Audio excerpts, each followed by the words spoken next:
Hello everyone, कैसे हैं आप सब। उम्मीद है आप सब अच्छे होंगे। फ्रेंड्स, आज की वीडियो में करेंगे BA programme first semester Hindi Hindi भाषा का साहित्य और इतिहास। इसका फर्स्ट चैप्टर ऑलरेडी अपलोड कर चुके हैं, आपने वो नहीं देखा चैनल के प्लेलिस्ट में जाकर देख सकते हैं। आज की वीडियो में करेंगे हम चैप्टर 2 हिंदी और उसकी बोलियां का अंतर संबंध। हिंदी भाषा और उसकी सभी बोलियों का मूल स्रोत संस्कृत भाषा ऐसा है। हिंदी भाषा की जितनी भी बोलियां उनका मूल स्रोत किससे है? संस्कृत भाषा से है। संस्कृत भाषी लोग जिन्हें आर्य नाम से अभिहित किया जाता है, लगभग 1500 वर्ष ईसा पूर्व में भारत आए तथा धीरे धीरे प्राय पूरे उत्तरी भारत में फैल गए।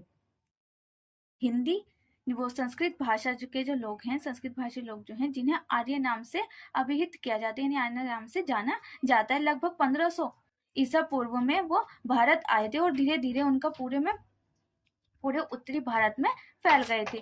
यहाँ बसने के बाद कुछ ही दिनों में उनकी भाषा में परिवर्तन आने लगा और जैसे ही भारत में बसे वैसे ही उनकी भाषा में परिवर्तन आने लगा तथा उस भाषा वैदिक संस्कृत की कम से कम 3 बोलियां स्पष्ट रूप से विकसित हो गईं। और जो वैदिक संस्कृत थी उसकी कम से कम 3 बोलियां जो थी वो स्पष्ट रूप से डेवलप हो गईं। इतनी जल्दी इन अलग अलग बोलियों के विकास में मुख्यतः 2 कारण थे और इन बोलियों का इतनी जल्दी विकास होने के 2 कारण थे। एक तो यह था कि भाषा इतने लंबे चौड़े क्षेत्र में फैल गई थी कि इतने सुदूर प्रदेशों के लोगों का आपस में मिलना जुलना संभव नहीं रहा कि जो भाषा जो थी वो इतने ज्यादा चौड़े उसमें फैल गई थी, इतने बड़े क्षेत्र में फैल गई थी कि जो इतनी दूर रहने वाले जो लोग थे, जो प्रदेश में रहने लोग थे, वो आपस में उनका मिलना जुलना जो था वो संभव नहीं था, यानी आपस में मिल नहीं पा रहे, इसलिए वो एक बड़े क्षेत्र में भाषा जो थी वो फैल गई थी। अलग अलग स्थानीय भाषा रूपों का विकास अवश्य भावी हो गया। दूसरे स्थान पर आर्यों के पूर्व की जो मूल या पुरानी जातियां जैसे द्रविड़ आदि थी, उनसे एक सीमा तक इनके रोटी बेटी के संबंध हो गए और इस सामाजिक मिश्रण ने भाषा के स्थानीय रूपों को विकास में और भी तेजी ला दी, क्योंकि इससे न केवल उस भाषा के शब्द भंडार प्रभावित हुए बल्कि व्याकरण भी अप्रभावित नहीं रही। यानी कि उससे क्या हुआ, शब्द भंडार ही प्रभावित नहीं, जो व्याकरण थी वो भी इफेक्ट हुई। बहुत से विद्वानों का विचार है कि आधुनिक भारतीय भाषाओं में प्रसंगों, संयुक्त क्रियाओं तथा कृत्यधारित क्रिया रूपों की जो प्रवृत्ति है उनके मूल में इन आर्य पूर्व जातियों की भाषाओं का प्रभाव है। इस प्रसंग में यह उल्लेख है कि वैदिक साहित्य की भाषा के विश्लेषण से इस बात के काफी स्पष्ट संकेत मिलते हैं कि उस काल में बोलचाल में कम से कम 3 बोलियां थी और वैदिक काल में ये पता चलता है कि उस टाइम पर जो बोलियां थी वो कम से कम 3 बोलियां थी और बोलियों की जो संख्या थी और बढ़ गई। अशोक के शिलालेख जो लोक भाषा में है, अशोक के जो शिलालेख है वो कौन सी भाषा में है? लोक भाषा में है। के अध्ययन से इस बात के स्पष्ट संकेत मिलते हैं कि उसमें कम से कम 4 बोलियां थी और उसमें से ये पता चलता है कि उसमें जो अशोक के जो शिलालेख लिखे गए हैं उसमें कम से कम 4 बोलियां थी, अर्थात वेदकालीन 3 बोलियों की संख्या में एक दक्षिण की वृद्धि हो गई थी। पाली के बाद भाषा का जो जन प्रचलित रूप था उसके स्थानीय रूप 6-7 विकसित हो गए और पाली भाषा के बाद जो जन प्रचलित रूप था उनके जो स्थानीय रूप थे वो 6-7 विकसित हो गए थे। ब्रज, आधुनिक सिंधी, कैका, आधुनिक मुल्ताना तथा आसपास, और टका जो थी वो आधुनिक पूर्वी पंजाब की थी। सोर सैनी आधुनिक गुजरात, राजस्थान, हरियाणा, हिमाचल प्रदेश, दिल्ली पश्चिम में तथा उत्तरी प्रदेश, मध्य प्रदेश के मध्य, उत्तर तथा पश्चिम का काफी बड़ा भाग में कौन सी भाषा आ गई थी? शेर सैनी। और महाराष्ट्र जो थी वो कहाँ गई थी? आधुनिक महाराष्ट्र, गोवा तथा कर्नाटक और आंध्र के उत्तरी भाग में, और अर्ध मगधी आधुनिक उत्तर प्रदेश के लखनऊ, इलाहाबाद आदि के आसपास का भाग, मध्य प्रदेश का रीवा तथा पूरा छत्तीसगढ़ तथा मगधी आधुनिक पूर्वी उत्तर प्रदेश, पूरा बिहार, असम, बंगाल, बांग्लादेश तथा उड़ीसा, इनमें आपस में इतने स्पष्ट अंतर विकसित हो गए थे कि प्राकृत के व्याकरण ग्रंथों में इनकी अलग अलग विशेषताएं स्पष्ट उल्लेख मिलते हैं। प्राकृत काल में बाद में बोलचाल की भाषा के विकसित रूप को अपभ्रंश नाम दिया गया। इस काल में प्राकृतिक काल के ये 7 रूप कम से कम 12-13 रूपों में विकसित हो गए थे। ये जो 7 रूप थे वो कम से कम 12-13 रूपों में विकसित हो गए थे, जिनके लिए नामों का निर्माण नहीं हुआ था, भी नहीं हुआ था। जो 12-13 रूप बन गए थे भाषा के, उनका नामों का भी निर्माण नहीं हुआ था।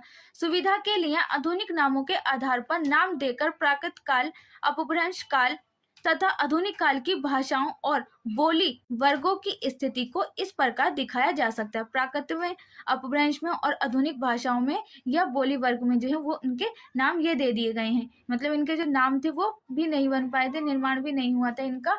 तो क्या हुआ था, क्या कहते हैं, आधुनिक नामों के आधार पर ही इनके नाम देकर प्राकृतिक काल, अपभ्रंश काल तथा आधुनिक काल की भाषाओं और बोली वर्ग की स्थिति में इस प्रकार से इनको देखा जा सकता है कि पंजाबी, गुजराती, राजस्थानी यानी बोली वर्ग जो था, पश्चिमी हिंदी, पहाड़ी बोली वर्ग, पूर्वी हिंदी, ये सभी। और इसमें कहते हैं अपभ्रंश में गुजराती शेरशानी, राजस्थानी शेरशानी, पश्चिमी हिंदी शेरशानी, पहाड़ी शोरसैनी, ठीक है। और इसमें ये सभी भाषाओं के नाम दे दिए गए थे।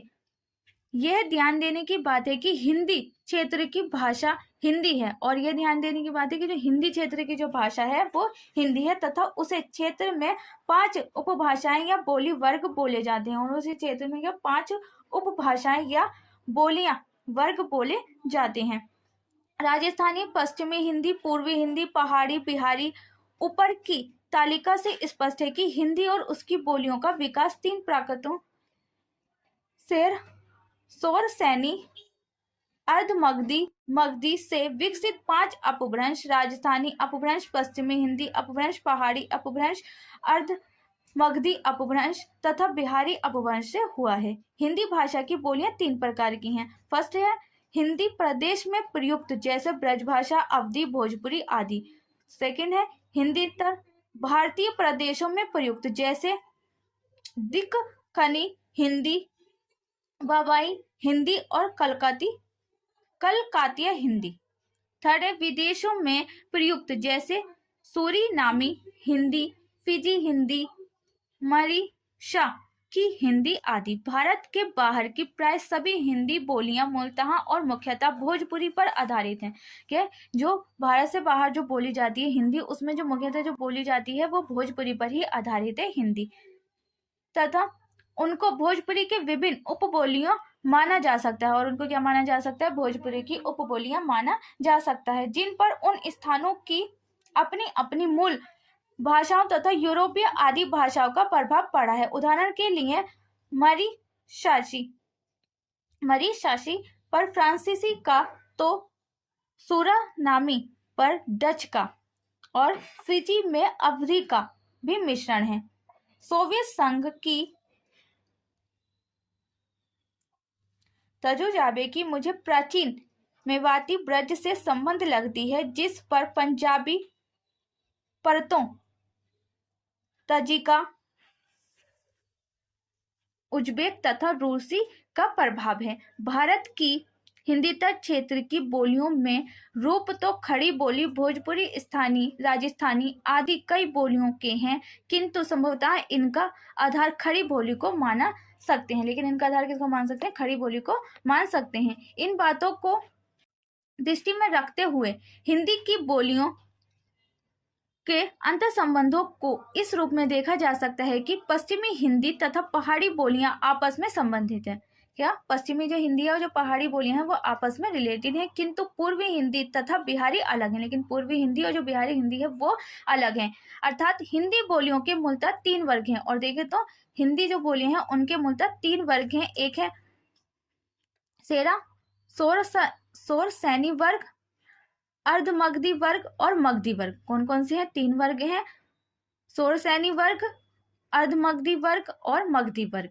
फिर प्रत्येक वर्ग की बोलियां आपस में जुड़ी हैं, और प्रत्येक वर्ग की जो बोलियां हैं वो आपस में जुड़ी हैं। यही नहीं, एक वर्ग की बोलियां भी आपस में समान रूप से जुड़ी हैं और एक वर्ग की बोलियां भी आपस में समान रूप से जुड़ी हुई हैं। यह बात भी उपयुक्त आरेख में संकेतिक है। उदाहरण के लिए पश्चिमी हिंदी बोलियों में हरियाणी तथा कोरावी का आपस में अपेक्षाकृत घनिष्ठ संबंध है, तो ब्रज भाषा और कन्नौजी का आपस में बुंदेली अपेक्षाकृत थोड़ी अलग है। बुंदेली जो भाषा है वो थोड़ी सी अपेक्षाकृत अलग है। यह बात भाषिक संरचना की दृष्टि से कही जा रही है।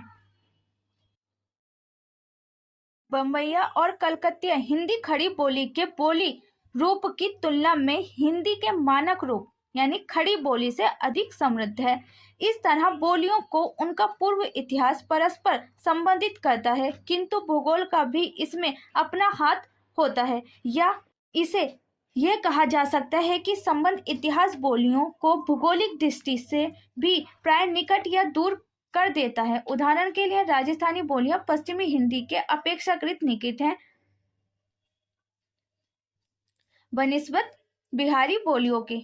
अंत में एक प्रश्न और हिंदी से इन बोलियों का क्या संबंध है, और एक प्रश्न और ये उठता है कि हिंदी से इन बोलियों का क्या रिलेशन है। यह ध्यान देने की बात है कि हिंदी की बोलियां उस रूप से विकसित नहीं है जैसे संस्कृत के प्राकृतों या प्राकृतिक से एकाधिक अपभ्रंशों का विकास हुआ था। दूसरे शब्दों में हिंदी का उसकी बोलियों से माँ बेटी का संबंध नहीं है, और दूसरे शब्दों में हम कहें तो हिंदी जो भाषा है, जो हिंदी की जो बोलियां हैं उसमें माँ बेटी का संबंध नहीं है। वस्तुतः हिंदी इन्हीं बोलियों में से एक खड़ी बोली के दिल्ली में प्रयुक्त रूप पर आधारित है। इस तरह विकासात्मक दृष्टि से हिंदी अपनी बोलियों की भागिनी है। उसके भाषा माने जाने के कारण समाज भाषा विज्ञान है, और उसके भाषा माने जाने से उसके भाषा माने जाने का कारण समाज भाषा वैज्ञानिक है। सामाजिक स्वीकृति से उसे भाषा दर्जा दिया गया है, और सामाजिक स्वीकृति से उसे भाषा दर्जा दिया गया है, जबकि अन्य बोलियां ही रह गई। ऐसी उसकी केंद्रीय स्थिति तथा साधु संतों और देरवेशों एवं मुसलमान शासकों आदि के माध्यम से उसके अंत प्रांतीय प्रचार आदि का कारण हुआ है। ये तो फ्रेंड्स आपका चैप्टर 2 कंप्लीट हो चुका है। नेक्स्ट वीडियो में हम करेंगे इस रिलेटेड। देखिए इसमें क्वेश्चन भी दे रखे हैं, हिंदी की बोलियों का अंतर संबंध स्पष्ट कीजिए। ये क्वेश्चन आपके एग्जाम में भी आ सकते हैं कि हिंदी बोलियों को स्पष्ट कीजिए, या हिंदी बोलियों के अंतर संबंध के जड़ें प्राकृतिक तक जाती हैं, स्पष्ट कीजिए कि किस तरह से प्राकृतिक से जुड़े हुए हैं। हिंदी बोली जो है वो किस तरह से प्राकृतिक से जुड़ी हुई है, कैसे इसकी जड़ें उस तक जाती है, इससे रिलेटेड इसको स्पष्ट कीजिए, एक्सप्लेन कीजिए। ये भी क्वेश्चन आपके एग्जाम में पूछे जा सकते हैं। ये जो ये क्वेश्चन है इनकी भी आप प्रैक्टिस कर सकते हैं, ये आप क्वेश्चन की भी प्रैक्टिस कर सकते हैं। नेक्स्ट वीडियो में हम करेंगे चैप्टर 3 हिंदी भाषा का भौगोलिक विस्तार तथा उसकी बोलियां।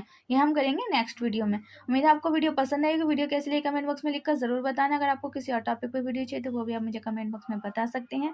मिलते हैं नेक्स्ट वीडियो में, जब तक के लिए stay healthy, stay safe. Thanks for watching.